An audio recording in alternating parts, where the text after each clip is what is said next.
laisa minal imkani abda'u mimma kana. Tidak mungkin perkara itu bisa terjadi lebih indah, lebih hebat melebihi yang telah terjadi. Sabilud dumu'i sabilun murih. Bismillahirrahmanirrahim. Sawabu man rajallaha wa ahsana dhanna billah. Pahalanya orang yang berharap kepada Allah dan berhusnudzon dengannya. Ini di antara tuntutan iman. Selepas orang itu yakin Allah yang menciptakan, Allah yang memulakan segalanya, yang memiliki segalanya. Allah di antara sifatnya adalah ahkamul hakimin, paling bijak, arhamur rahimin, paling sayang, ghafurur rahim, maha pengampun, maha pengasih.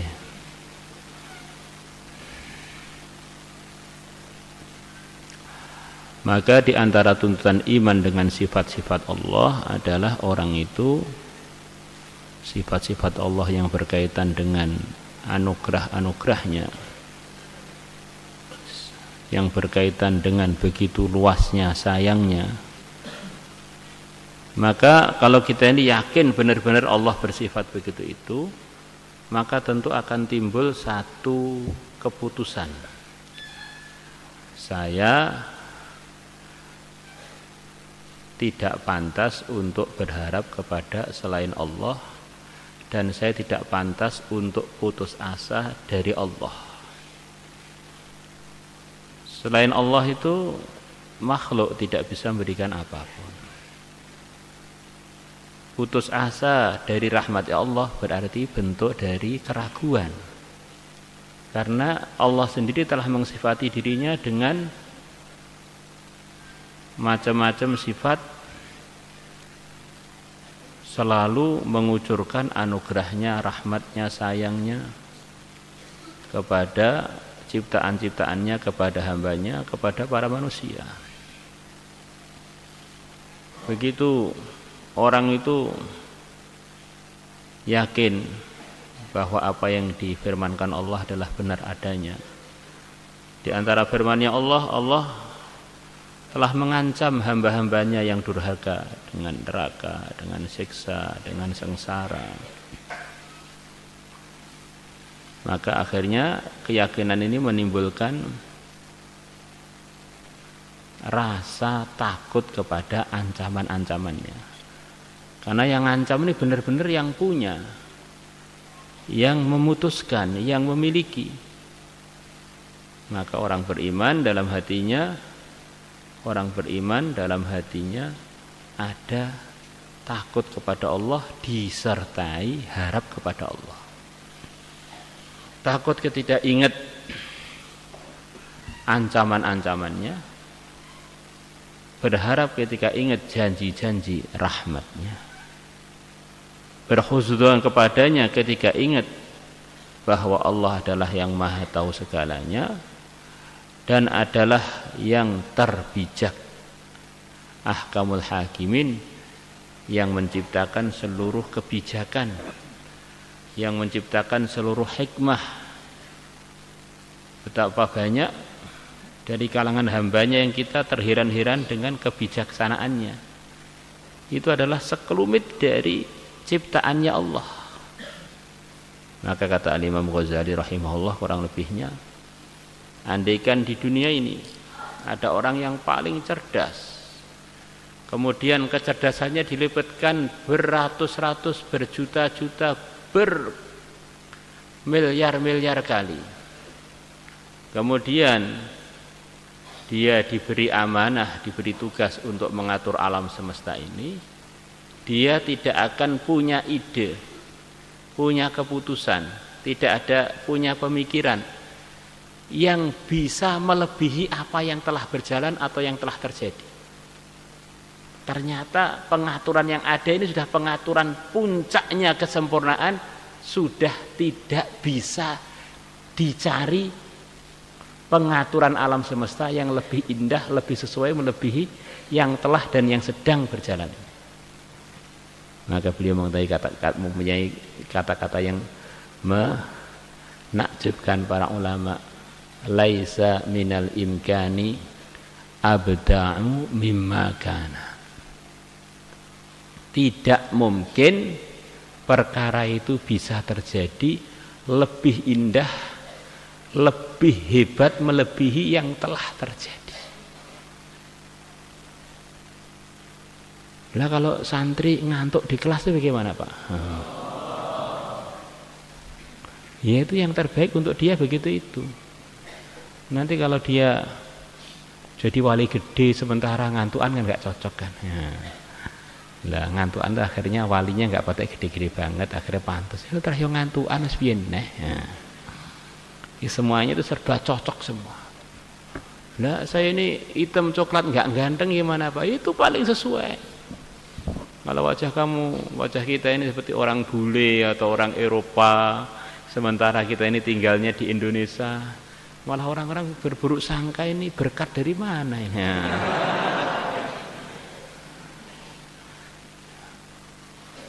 Ya, pimpinan-pimpinan yang gak adil kita ini sudah mau demo, itu sudah sesuai. Kalau orang-orang Islam soft salatnya bengkok, maka Allah akan datangkan pimpinan-pimpinan yang zalim. Dan nanti salatnya bengkok, bahkan softnya aja sering di masjid-masjid belum ada, yang diluruskan belum ada. Kemudian pimpinan-pimpinannya jadi adil semua, ya kok enak men. Orang Islam tengkar di mana-mana, itu memang amalannya juga semeraut di mana-mana. Kalau amalannya baik semua, ya akan rukun semua. Maka apa yang telah terjadi itu ya paling sesuai.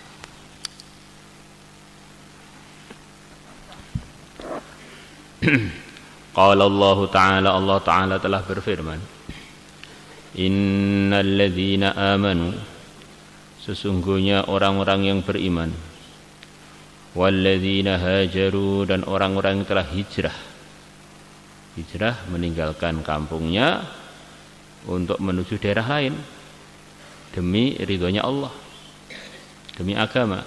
Wajahadu, dan mereka telah berjuang fi sabilillah, dalam membela agama Allah, memperjuangkan agama Allah di jalannya Allah, di jalan perjuangan. Ulaika, orang-orang yang punya sifat-sifat tadi, iman, hijrah, berjuang, yarjuna, mereka mengharapkan rahmatullahi, sayangnya Allah. Wallahu, dan Allah ghafurun, adalah maha mengampuni, rahimun, maha mengasihi.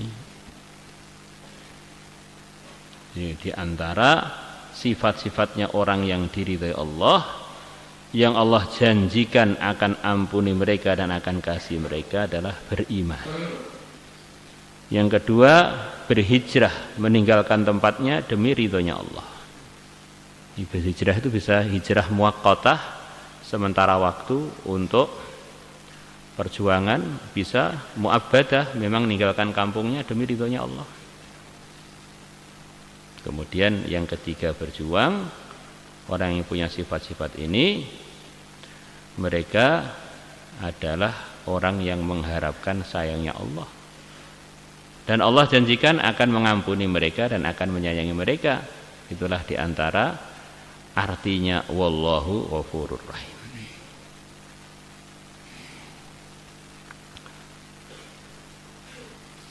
Wa qala ta'ala, dan Allah Ta'ala telah berfirman mengsifati hamba-hambanya yang diridhai. Yad'una, mereka berdoa, Rabbahum, kepada Tuhan mereka, khaufan, dalam keadaan takut karena ingat siksanya, ancaman-ancamannya, wa tama'an, dan disertai berharap kalau mereka ingat dan yakin pada janji-janji rahmatnya. Wa mimma razaqnahum yunfiqun, Dan dari sebagian yang aku telah berikan rizki kepada mereka, yunfiqun, mereka menginfakkannya.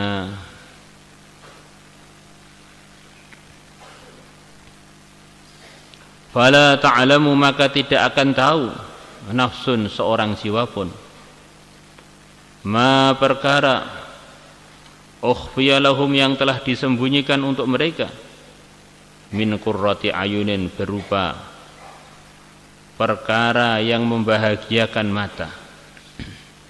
Jadi Allah janjikan kepada orang-orang beriman, Allah simpan kepada mereka sekian banyak perkara yang membahagiakan mata.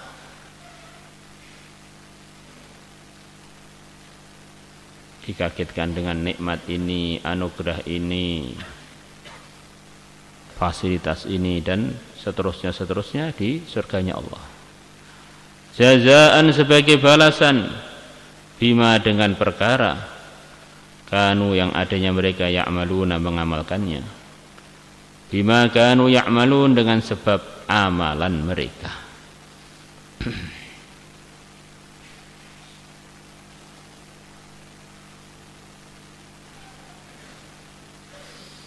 Wa qala ta'ala, Allah Ta'ala telah berfirman, innal ladzina, sesungguhnya orang-orang, yatluna kitab Allah, yang mereka membaca kitabnya Allah, membaca Al-Quran, wa aqamus salata, dan mereka menegakkan salat. Baca Quran, menegakkan salat. Wa anfaqu mimma razaqnahum, dan mereka menginfakkan dari sebagian yang aku telah berikan rizki kepada mereka. Sirron, baik pun infaknya tidak diketahui orang, wa alaniyatan, dan terang-terangan. Jadi infak itu dua-duanya diridhoi Allah, kalau karena Allah, sembunyi-sembunyi dan terang-terangan. Dan dua-duanya itu perlu ada, sembunyi-sembunyi untuk latihan ikhlas, terang-terangan untuk melenyontoi kepada yang lain. Jadi kalau sedekah itu semuanya sembunyi, ya nanti malah nggak ada yang nyontoi suasana bersedekah. Kalau semuanya terang-terangan, jangan-jangan jadi semuanya kurang ikhlas. Maka perlu ada sirron wa alaniyah. Dan ini nasihat untuk kita, bukan untuk orang lain. Ada orang sedekah alaniyah, kita baik sangka, ini nyontoi kebaikan.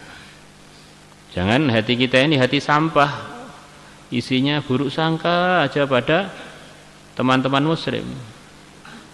Katanya para ulama, almar'u yaqisu ala nafsihi. Biasanya orang itu menganggap orang lain itu seperti dirinya. Maka kalau orang itu banyak buruk sangka, berarti dia ini memang orang buruk. Hatinya itu isinya sampah. Jadi kalau orang itu sukanya baik sangka, memang dia ini orang baik. Di otak dia, di hati dia ini yang ada hanya pikir-pikir kebaikan saja. Maka diceritakan ada penguasa di kalangan sahabat, kalau saya nggak salah, Sayyidina Muawiyah. Beliau mendengar di daerah kekuasaan beliau ada orang-orang yang tukang melanggar, orang-orang fasik.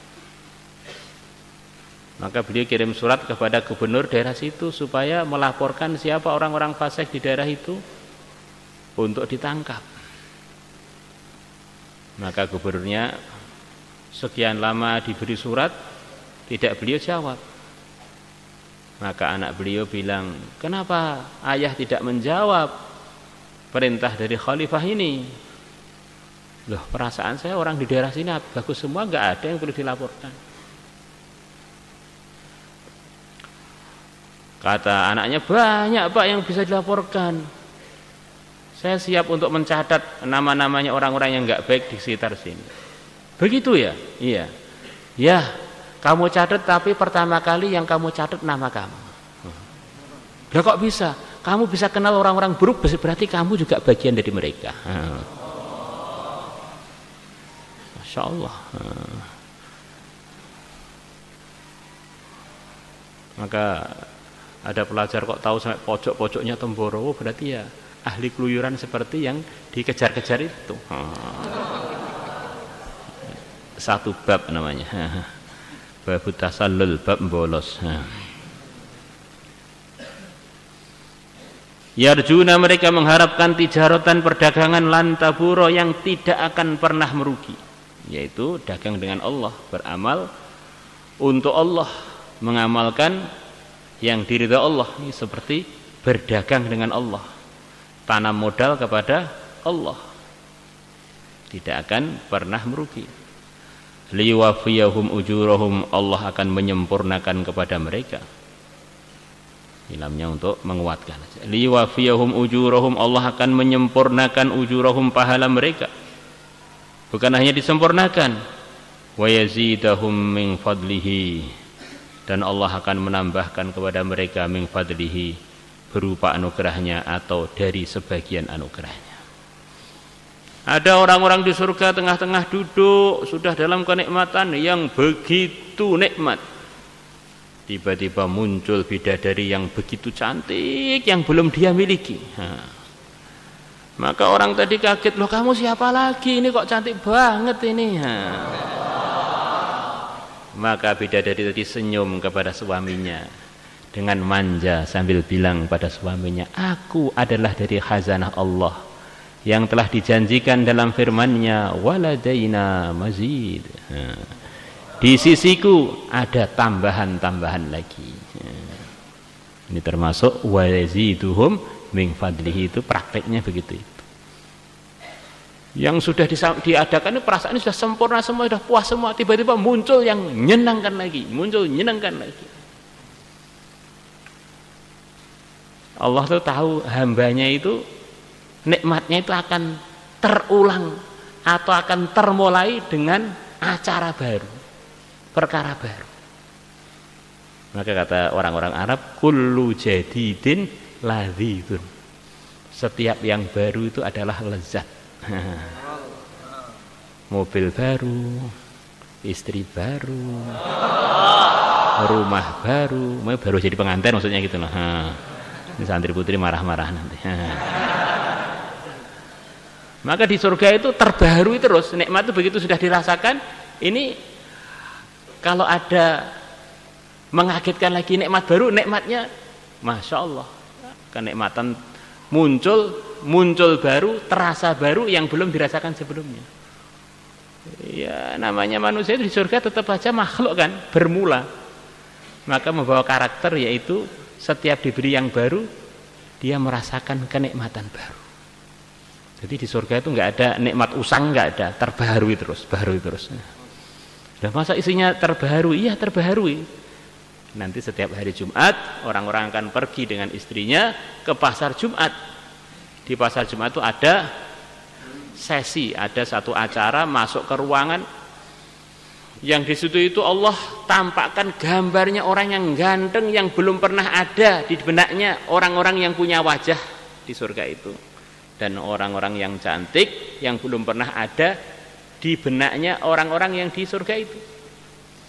Maka begitu masuk ke situ itu, suaminya pengen jadi seperti ini, langsung jadi seperti itu. Istrinya pengen jadi seperti ini, jadi situ. Jadi setiap Ahad sekali, setiap Jumat sekali minimal ada pembaharuan wajah. Sekaligus badannya, sekaligus semangatnya. Belum lagi nikmat-nikmat yang lain. An-ni'am tatajaddad fil jannah. Nikmat surga itu terbaharui. Karena makhluknya ini bukan kekal asli, dikekalkan. Maka membawa pembawaan asli, yaitu ya suka yang baru terus dibaharui terus. Itu nikmat surga. Kalau nikmat dunia itu ya namanya nikmat, tetap aja perlu kita syukuri nikmat. Tapi rasanya itu di hari pertama, di jam pertama, lepas itu berkurang. Di dunia itu kata sebagian ulama, enaknya itu waktu mencari.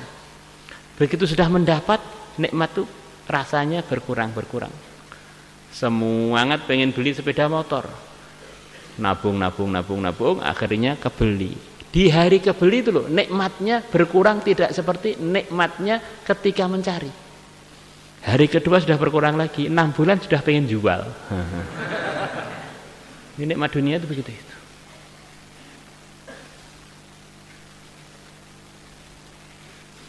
Ada teman-teman para ulama-ulama, pada kiai-kiai habaib datang ke sini punya pertanyaan yang sama.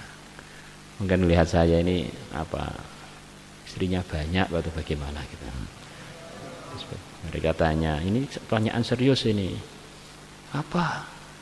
Bagaimana resepnya punya istri lagi tanpa risiko? Nah, sekian banyak 60-an orang itu ulama-ulama itu dan para ahlul bait itu tanyanya sama, sepakat pertanyaan itu. Oh, masya Allah, ini ada resep, ini sebetulnya ini rahasia saya sendiri sebetulnya, tapi karena teman-teman nggak apalah dibocorkan. Maka mereka sudah serius dengar itu. Berapa detik sebelum corona ya itu. Saya bilang caranya begini. Caranya adalah menikmati pengen poligami. Itu nggak perlu mertua, nggak perlu tambah kontrakan, nggak perlu tambah pengeluaran, tapi sudah enak. Kalau poligami beneran belum tentu enak. Berapa banyak orang nambah istri 1 tambah 1 sama dengan hilang 1. Bahkan ada lagi yang lebih parah lagi, 1 tambah 1 sama dengan 0. Akhirnya tertawa semuanya. Dikira saya serius, memang serius beneran, ini serius, ini beneran. Ini sebetulnya rahasia. Kan poligami perkara halal, kalau kita pengen perkara halal. Berarti pengen tok sudah enak, nggak perlu mertua marah, nggak perlu istri cemburu, tapi berhasil mendapatkan nikmatnya pengen poligami. Tetapi kalau poligami beneran belum tentu setiap orang bisa menikmati. Maulaya salli wa sallim daiman abada ala habibika khairil khalq.